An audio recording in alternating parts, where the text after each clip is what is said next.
Basta ang tanda ko nasa 47 ako nagsimula talaga ng inom ng maintenance.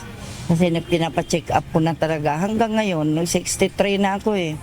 Ang 50 mg ko, ginawa ng 100. Yun na talaga ang inano ngayon sa akin. Halos 2 dekada nang umiinom ng maintenance medication si Aling Aryo Pagitayap dahil sa alta presyon. Aniya, dala ito ng mga dating habit sa pagkain ng mamantika, sobrang stress at pagod sa paghahanap buhay noong bata-bata pa siya. Kaya yung palang kumukurinti-kurinti sa mukha ko, barado na pala yun pagpunta sa utak, punta sa puso. Kahit anong klaseng luto, basta lalo na lumalabas yung mantika. Talaga. Kasi takot na talaga ako. Gusto ko pang mabuhay, mataas-taas ang buhay. Dumating pa niya sa punto na 7 klaseng gamot ang kailangan niyang inumin araw-araw upang makontrol ang kanyang kondisyon. Talagang sinusunod ko yung bawal sa doktor. Kasi ako lang naman din magdusa eh. Tsaka tumaas yung uric acid, cholesterol, ang dami ko ng sakit-sakit. Taliwas kay Aling Aryo Pagita, bata pa lamang si Mang Philip ay kinondisyon na niya ang kanyang sarili na sanayang ingatan ang kalusugan. Isa niya sa pinaka-iniiwasan niya, lalo na kapag nagkakaedad, ay ang magkasakit at gumastos pagmimintina ng mga gamot. Mahirap lang kasi kami, iniisip ko pag nagkasakit ako, wala akong pampagamot kaya ngayon pa lang, uunahan ko na yung sakit. Nasanayan ko lang nung bata pa kasi ako, katabi ko yung plaza eh. Kaya pag nakakita ako ng ganito, yun, lumalambitin, gano'n. Pagmamalaki rin niya na hindi niya pa nararanasan na magkaroon ng mabigat na karamdaman maliban sa paminsan-minsang sipon dala ng pagbabago ng panahon. Agad naman aniya siyang gumagaling dahil na rin sa masustansyang pagkaing sinasanay niyang kainin na sinabayan ng ehersisyo. Ang una talaga yung kain. Control mo yung kain mo. Lalo na pag sobrang taba, pag pinagsabay mo kasi, kain at saka exercise, magkukwit ka eh.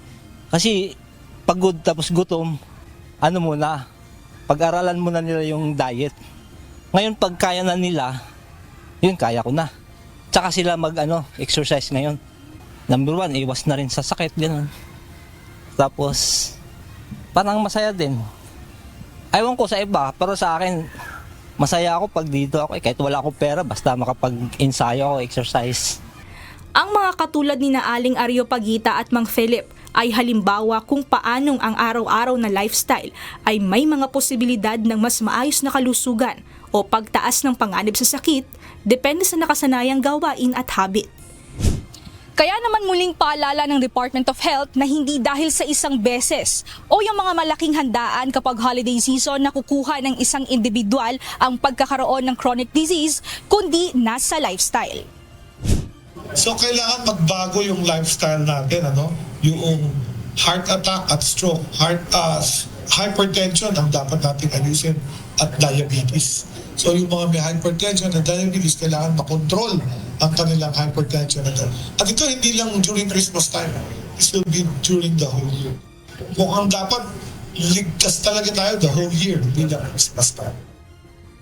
Ang araw-araw na nakasanayang gawin ng pamumuhay, gaya ng sobrang pagkain ng matatamis, maaalat at mamantika o mga deep-fried na pagkain, kakulangan sa ehersisyo, sobrang stress at hindi regular na pagpapakonsulta sa doktor ay maaaring magdulot ng masamang epekto sa katawan sa paglipas ng panahon. Mahalaga ring matiyak na ang araw-araw na pagkain ay may halong gulay, prutas, protina at mga healthy fat. Dahil ang simpleng pagbabalik sa balanseng pagkain at malusog na pamumuhay ay pagpapanatili ng normal na blood pressure, puso at ang pangkalahatang kalusugan. Mia Alonso, UNTV News and Rescue. Diyos ang aming sandigan, serbisyo publiko ang aming pinahahalagahan.